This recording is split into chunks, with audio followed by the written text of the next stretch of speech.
Welcome to the Prime Property Finance Podcast with Gareth Morgan and Mark Watts.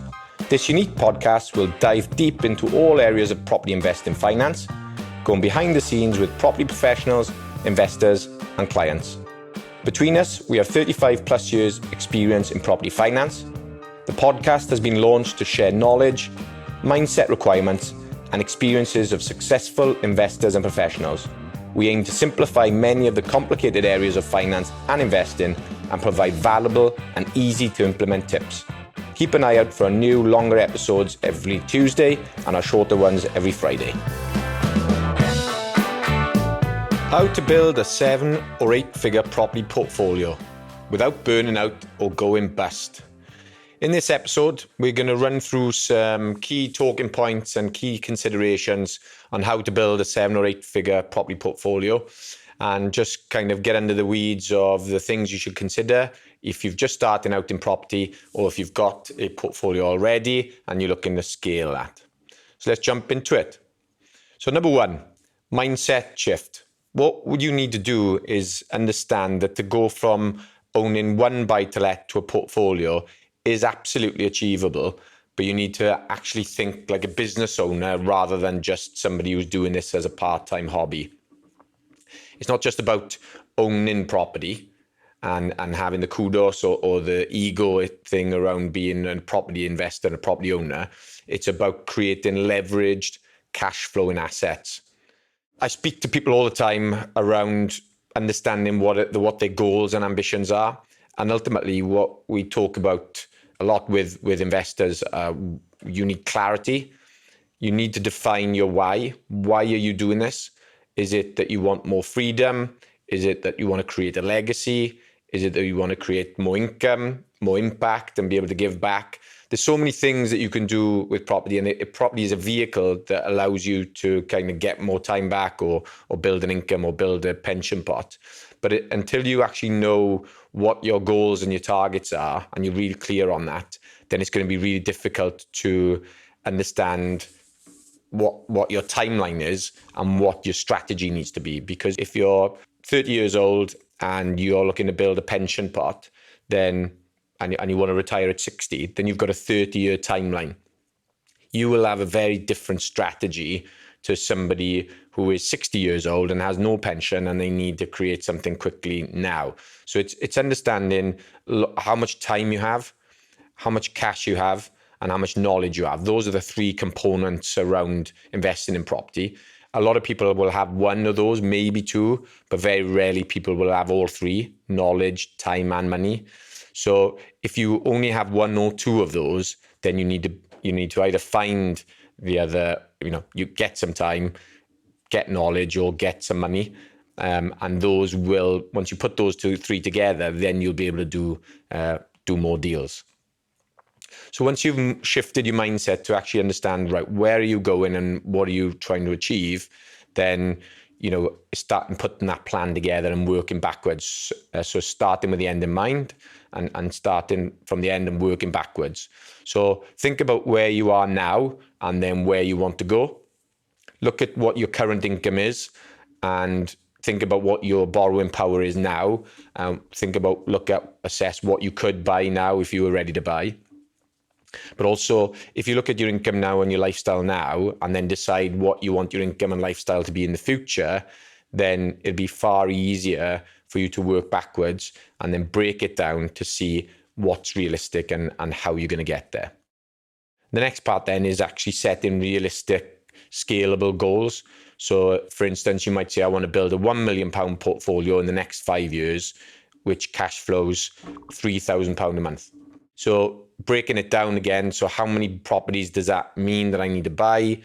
What values are those? What loans to value those? How much cash flow is each of those properties going to give me?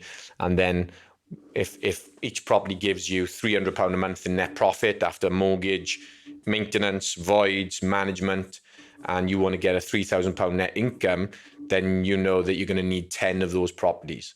So buying 10 properties over the next 5 years, is that achievable for you? That's probably 2 properties a year over the next 5 years. Is that achievable, whilst working around your current employment? Potentially. So sit down, put out the plan together, and work it backwards. If your target is to maybe earn £10,000 a year net from the properties, and you need to do that in 5 years, well, all of a sudden, with properties that are producing £300 a month, you may need to think about higher, different strategy types with higher cash flow or with more profit from them, something we'll touch on shortly. So where you are, and then getting a plan to get to where you want to go.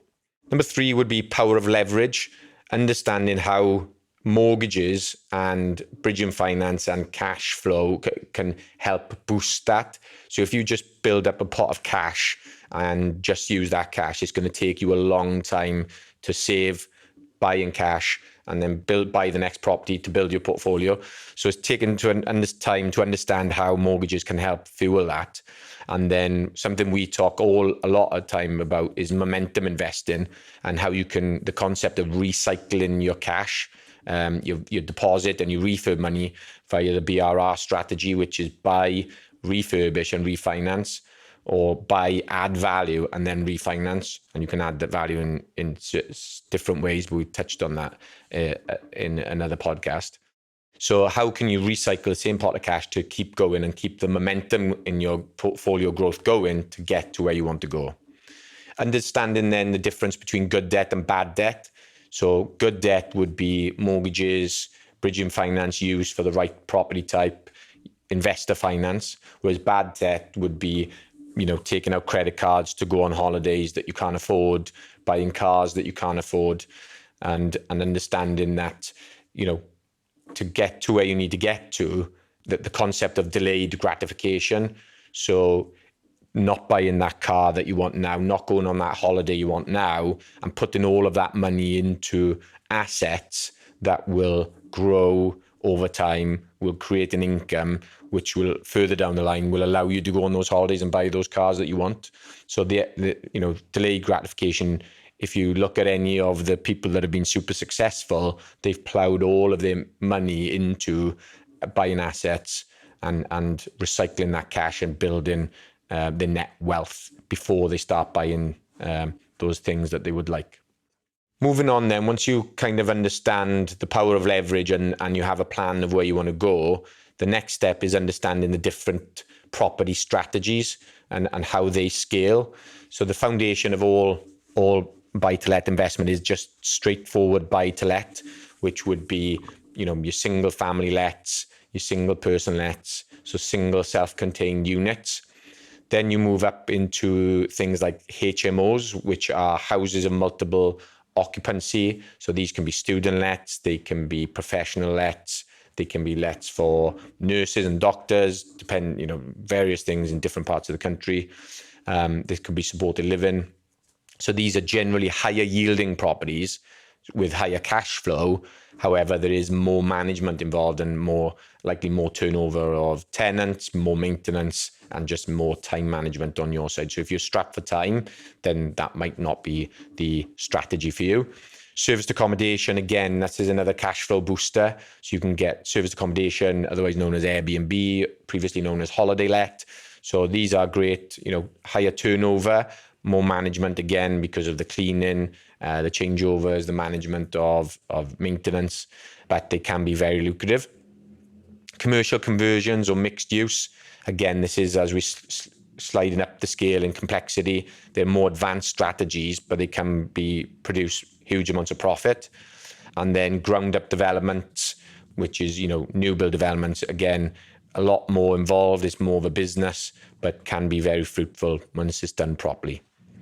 So those are the different strategies that you can look at to scale your portfolio and deciding once you know where you want to go, you decide on maybe one or two of those to focus on to build your portfolio. And then, looking at ultimately then it's around the finance strategy. So we suggest that using an experienced broker is essential for you to make sure you get the best deals, make sure you're structuring your deals correctly in the right way, and you're actually maximizing your investment and getting as much cash out of each deal as you can. You need to understand from a finance perspective whether you're buying a property and growing your portfolio in a limited company name versus a personal name.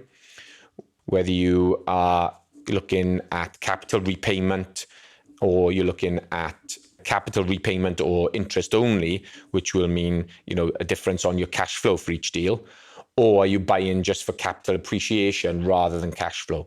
So two slightly different things from a finance perspective. Then, look, people talk a lot about power team, building your power team. Those are having the right mortgage broker, the right accountant, the right solicitor, the right letting agent, the right refurb crew. So all of those things are essential to putting together the right team and systems in order to make sure that your portfolio is built to grow. Remember, if we're talking about building a multi-million pound portfolio, you're treating it like a business. You need the right supply chain, but also you need the right systems and management as well. So you need to use property management tools. We suggest pintech.io as a software to manage your portfolio. But some people just run those off spreadsheets, and there are other softwares available. And then managing your time and treating the property like a business. You've got to stay on top of compliance. You've got to stay on top of rent. You've got to stay on top of letting agents and changeovers, depending on your strategy. Some are a lot quieter than others, but it's understanding what's needed to run this really slick business. And, as part of that, your accounting, making sure you get your accounts in and tax returns done on time, not to face any penalties. And then as you grow your portfolio, over time, the property portfolio will increase in value. You might be paying down some of the debt. You might be getting more cash flow. So as you do that, you can use the equity in your existing portfolio to release some of that equity to use as a tool to buy more property. So again, this is going back to leveraging the capital growth within the property to buy more property, which will allow you to scale further. And then as you are starting to grow your portfolio, it's understanding different risk management and protection. So stress testing your portfolio for interest rate rises, for voids, dips in the market. And again, I know I mentioned pintech.io, which is our property management software, which you can look at. And this allows you to stress test your portfolio. So for instance, if you wanted to say that interest rates were going to rise by 4%, and the property market value is going to dip by 20% and your cash flow is going to dip by 10%, what kind of impact that would have on your portfolio overall. And that's a fantastic tool to assess various scenarios within your portfolio. And then from a protection point of view is what happens if you die, if you're building a multi-million pound portfolio, what are you planning to leave to your wife, your husband, your children, your siblings, to charity? Because one thing now that's really come to light of late is the change in inheritance tax rules. So, you're likely, if you do have a portfolio, you will have an inheritance tax problem. And so that's something, if you haven't sorted, then, you really need to look at, get some tax advice and also get some financial advice on that. If you want to talk about IHT planning, then get in touch with us and we can have a chat with you about that. And then some examples, really. So we've got plenty of clients, and we've met with some of them on some other episodes, and they've shared their journey of how they've built their property portfolios. So if you want to check out some of the other episodes, and you'll see clients and other investors of what, talking about their numbers, what lessons they've learned in building a multi-million pound portfolio, how you can learn from those and not make those costly mistakes. So hopefully that's been a bit of a good rundown into, how to build a multi-million pound portfolio. If you're just starting out and you're on chapter 1 of your book, then don't go assessing that against someone else's chapter 20, and their end of their journey. I always say to people, use other people as inspiration and not as comparison. Don't compare yourselves to other people because you're at a different stage of your journey, but use that as motivation to see where they've come from and where they've got to, and know that if they've done it and they can do it, then you can do it too. And then speed isn't everything. Again, another famous quote, which we you'll hear time and time again, is we overestimate what we can achieve in 1 year, but underestimate what we can achieve in 5 years. So don't burn yourself out, trying to do so many deals in year one. It needs to be sustainable. property investing is a lifestyle choice. You can't just decide, right, I'm going to do property and then dip in and out of it. Once you're an investor and you're a landlord and you've got properties, they always need managing, they always need maintenance. And so there'll always be work to do. You'll always need mortgages. You need to do your tax returns. They'll always need insurance. So there's always things and work to do. So it's putting systems and processes in to minimize how much of an impact that has on your daily life. Whilst you want to enjoy your life, you have other jobs and spend time with your family and doing the things you enjoy doing. And the final tip is, if you are looking to grow a portfolio, then get expert advice early on so that your portfolio is set up in the correct way. You understand all the pros and cons of different setups. Whilst it might not seem that important to you now, it will be later down the line when there's huge tax implications if you want to change. So getting the right tax advice, getting the right mortgage advice, getting the right legal advice for your setup. And then, ultimately you need to make that first step to build a multi-million pound portfolio. Hopefully that's been useful. If you'd like to have a chat about growing your portfolio or starting out and want some hints and tips, please listen to some of our other episodes or get in touch with us and you can book in a discovery call and we'll be more than happy to have a chat with you. Many thanks for listening. If you could like and share this episode if it's been of value, if you know anyone who's an investor or somebody who would like to get into investing in property and you think this would be useful for them, then please share with them. We'd be really, really grateful. And we'll see you on the next episode. Thank you. Thank you so much for listening to our podcast. We hope you have learned something and have some tips to take away. We'd be very grateful if you enjoyed the show. You could give us a review and share with anyone that you know that may be interested. And of course, subscribe to the show so you can get notified when a new episode is released. If you'd like us to answer any questions or go deeper on a specific topic, please drop us a message at primeproperty.finance.